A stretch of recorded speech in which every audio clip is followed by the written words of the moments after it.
What's up, magical people? Welcome back to your most magical life. I'm Mia Magic, and today we're doing an Aquarius new moon download. Of course, I will be doing another new moon ritual on January 31st at 5 p.m. PST. If you would like to join, I'll place the link below. And this is going to be a really juicy moon. I always say this, but the question that Aquarius asks us of ourselves is, how long are you willing to betray your truth, yourself, your beliefs for the approval of others?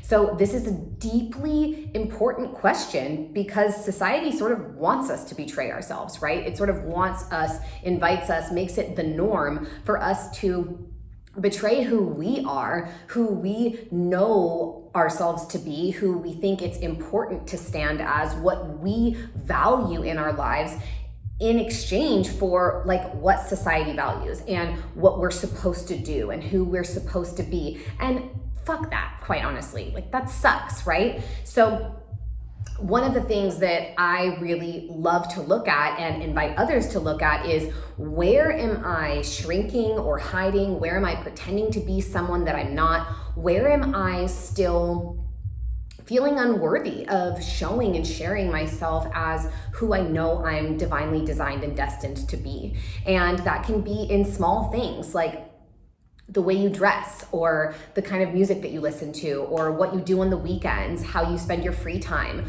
what you do with your friends, right? If you're not interested in sitting around and getting drunk and you're doing that anyways, then that's a major betrayal to yourself, right? You're doing it in order to be approved of by your friends, or to fit in, or to be accepted, and that's not what you desire to be doing. So that's such a huge thing that we get to look at in every area of our lives. How am I betraying my highest self, my deepest truth, in order to fit in or be accepted? Because quite honestly, Aquarius does not give a fuck about being accepted. It is the sign of the higher mind. It's the highest iteration of the air signs. It's very much the rebel, the visionary, the outlaw.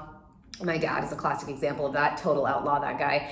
And it really just wants you to move forward in the direction of giving zero fucks. That's like such an Aquarian quality. Now, I definitely know some Aquarians who give a lot of fucks about what people think, but that's neither here nor there, right? We all have our issues and we all have our things we get to work through, and those are our soul assignments that we've come into this lifetime to either evolve through or past or transcend. And this Aquarius new moon time is a really powerful opportunity for every single person, no matter where or whether or not you have Aquarius in your chart. We get to look at, we get to ask, okay, where in my life, friendships, romantic relationships, relationships with your family, how I dress, how I speak, what I do for work, my relationship with money, everything in our lives, it doesn't matter what it is, we get to look at, am I doing the thing, am I being the way that is in alignment with myself, with my highest self, with my deepest truth, with my dharma, my purpose, or not, right? And am I doing that because it's what I've been told, because it's what people expect of me, because it's what I have been programmed to believe is the only way that I will survive? That's a huge piece that Aquarius brings up, because it's the higher mind. It's the highest iteration of our communication, our visionary abilities, our capacity to speak both to the divine and to ourselves and to others.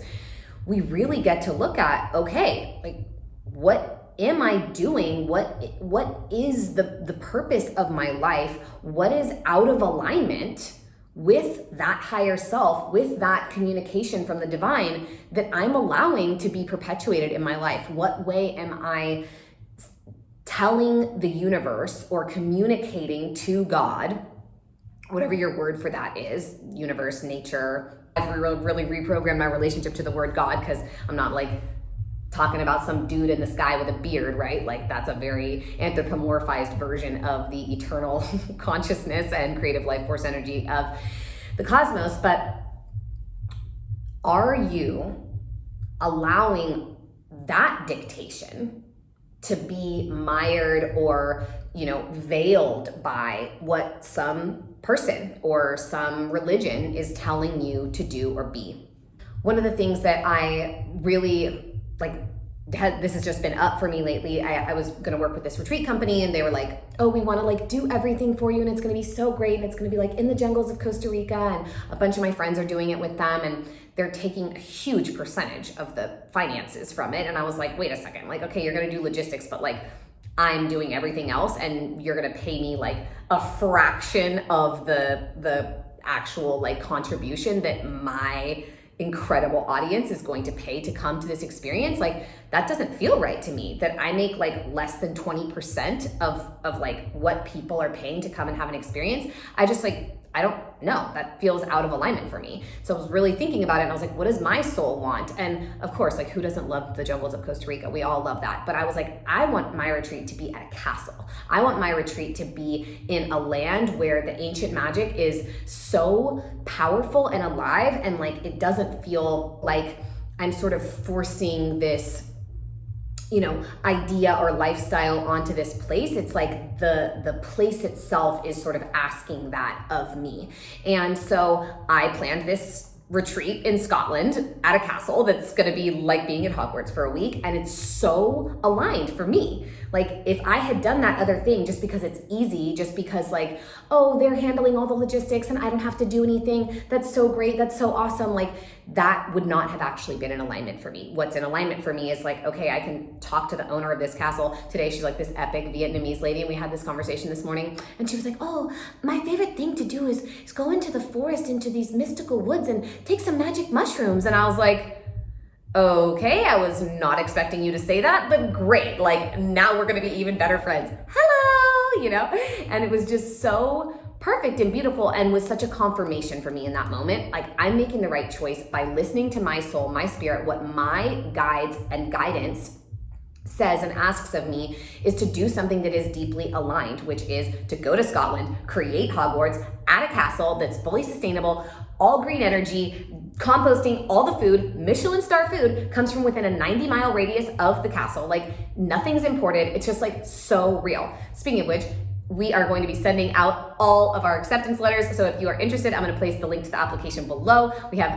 Technically, we don't have any spots left, but if you send me a really great application, then I will make a spot for you. So it's going to be just the most magical week of our lives ever. And that's very Aquarian. Like, I'm going to do this thing that's outside of the norm, that's like not totally run of the mill, right? It's like, it's visionary. I'm going to create a magical week at a magical place, and I'm going to amplify people's magic, right? I mean, the whole thing that I'm doing is like pretty Aquarian, but we get to look at how that shows up, how that energy lives within us in any of our stories. So the main thing that I really invite you all to look at and really be aware of is how you want to plant the seeds, right? New moons are about planting seeds, setting intentions. It's that dark side or phase of the moon. So it's just like the seeds being thrust down into the earth, into the darkness in order to grow.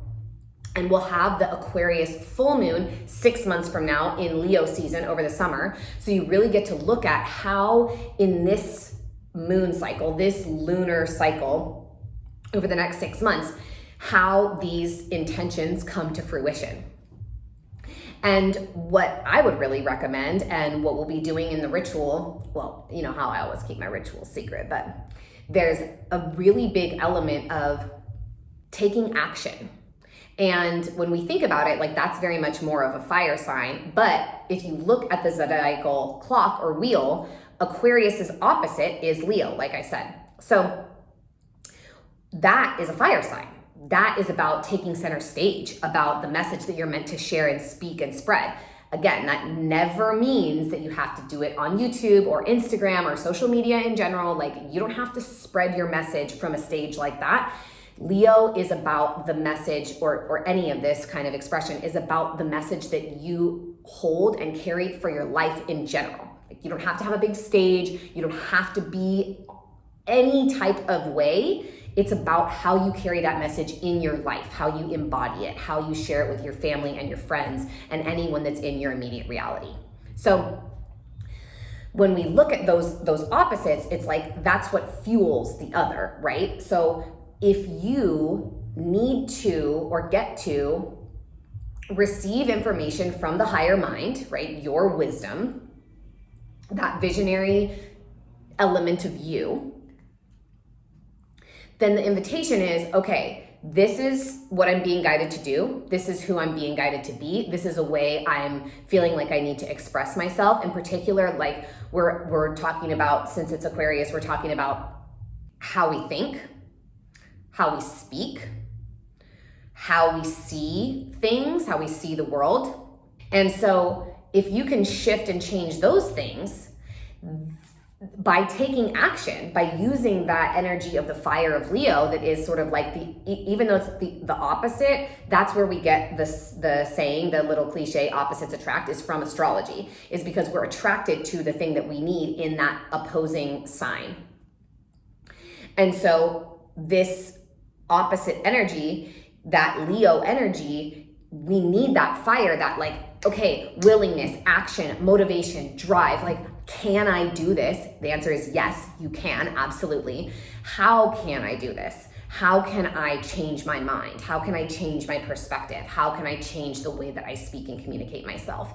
And so what is going to be most impactful from my perspective is really seeing like, what are the ways in your mind that show up? What are the thoughts? Sorry, I'm like looking out at this spectacular, gorgeous view of the Caribbean right now. So like, I mean, y'all know I'm always looking at you, and I got a spectacular view right now. So I'm also just like very much in the energy of that higher mind, of the greater perspective, of that visionary quality. And views are actually really helpful for that. There's some Buddhist teachings about having a view. You know, any kind of like view where you can see really far and witness the horizon is incredibly expansive for our minds. So that would be a great place. If you're not going to join our ritual, that'd be a great place to do a ritual for yourself, is like somewhere where you have a view. What does that expansive view, or that, you know, broad horizon make you think of, make you feel, make you believe in for yourself? So what we get to do is look at what are the thoughts or the programs that are running in our minds that make us, or that like we allow to keep us in a particular pattern of behavior, or betraying ourselves for the approval of others, or not being that outlaw visionary version of ourselves.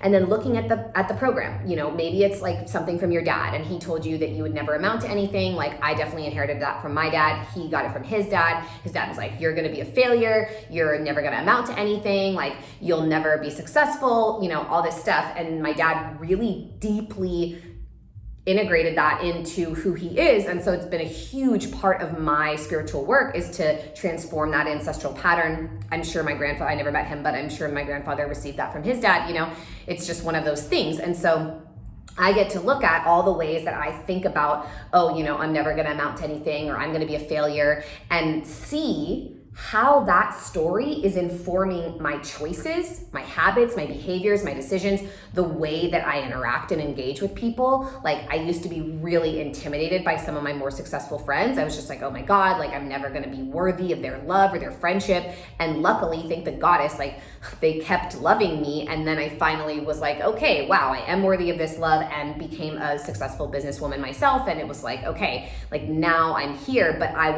was so blessed to be loved even when I had nothing. And so I really got to look at how I was perpetuating my nothingness. I was perpetuating my smallness and my, you know, negative habits and behaviors and patterns because of that voice. I was like, well, I'm never gonna amount to anything anyways. I'm destined to be a failure. So like, why even try? And when I made the decision to stop buying into that, which like is still a constant choice, right? Like, it's a day-to-day basis kind of thing. And there are still moments, you know, where I fall and I stumble and I see that pattern rising again, and like believe that nothing's gonna work out and it's not gonna happen. And like, oh my God, I'm in my 30s now and like, it's too late. You know, that stuff always still comes up. But I get to make a different choice about how I respond to it. And that's very much that Aquarian, like, that's the outlaw. It's not about like breaking rules, right? It's about being able to do what you know is right for you, and not be bogged down by the sort of the trappings of what is most of society's experience. Like most people get those same stories from their parents, you know, like, oh, you have to do this or else you're not gonna be able to survive. Like you can't be an artist, you can't be creative, you can't make music, like whatever it is. And so when we decide not to believe in those things, that is us stepping into that outlaw, like give zero fucks, I'm gonna do my own thing kind of vibe. So that's the invitation for this new moon, is really to look at what ways are lies or negative patterns or programs informing your reality, and how can you take action against them? What would you be doing if you believed the opposite of that? If the story is like, I'll never amount to anything, I'm a failure, what would you be doing if the story was, I am destined to be successful, I am here to accomplish my dreams and desires and visions, you know, I'm worthy of my purpose, I'm worthy of fulfillment? What would you be doing? And start taking those actions. Like that's the biggest thing about Aquarius that's so unique about this air sign. You know, with Gemini, you can just be like channeling, and like with Libra, it's like how you communicate with your partner or with your friends. And that's great, and it's part of that as well. But Aquarius is, how are you letting the information of the higher mind express itself through your day-to-day life? And that's why that opposing fire sign is really, really powerful. This new moon, especially like this being the second new moon of the year, whether you made your resolutions or your intentions for the new year, right, on that Capricorn new moon, so many of you, like over 100 people were with us on the Capricorn new moon ritual, which was so epic. And so whether you were there or not, if you made intentions and you set things in motion on that new moon on January 2nd, you've had now about a month to look at how have those things played out? What ways have you maybe shied away from them? What has already fallen off? What have you like not necessarily been keeping up with? And how can you rededicate and redevote yourself, but also like look at what the reason is for you having not done that?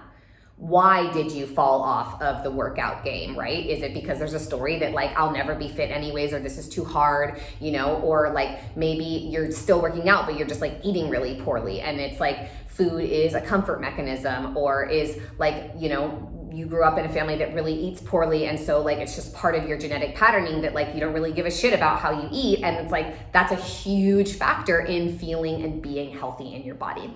So you get to look at what it is for you. And I have this epic deck, the Children of the Cosmos Oracle cards, and I just like saw it as I was about to start filming this video, and I was like, oh, of course, like Aquarius, Cosmos, like Aquarians are very, you know, kind of alien, out there, otherworldly, interplanetary kind of vibes, extraterrestrial. And so I figured we should do just a little micro reading here now and see if there's any message from the Children of the Cosmos for this Aquarius new moon. So I'm going to ask the cards, do you have any specific guidance for us as a collective, for every magical being watching this video? Any particular guidance or invitation that you would like us to have or know on this Aquarius new moon?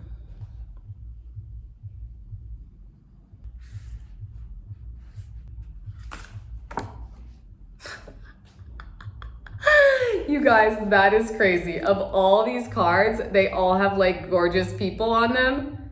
This is hilarious. Of course, I choose the person who I'm here for with right now, Miss Sahara Rose. That is amazing. And it's unity consciousness. We are one. See the divine in everyone and everything. And so this is such a perfect message to close out this video, is that is part of the higher mind, right? The separation is an illusion. It's bullshit. Even though it looks like, you know, I'm here, you're there, there's like this technology in between us, but that is an illusion. When we really look at the quantum nature of reality, we are all one. Everything is one. Me and this plant, like, oh, touching my face, this smooth, soft leaf, like you are me and I am you.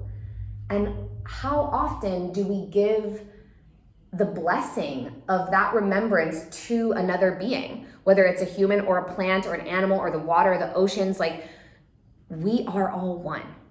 And so that is the highest way to live in that visionary outlaw, right? Because like the way that society is programming us, it's to think separation, like taking, needing more, greed. Like if I don't have enough, it's because someone else has too much. Or if they have this, then like that means I won't have it.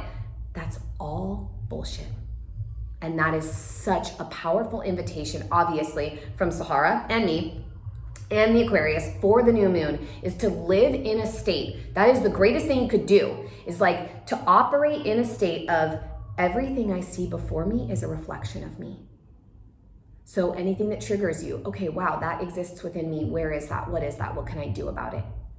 Anything that activates you or that like makes you feel jealous, oh, okay, well, that's possible there. I see it. So how can I create that within myself?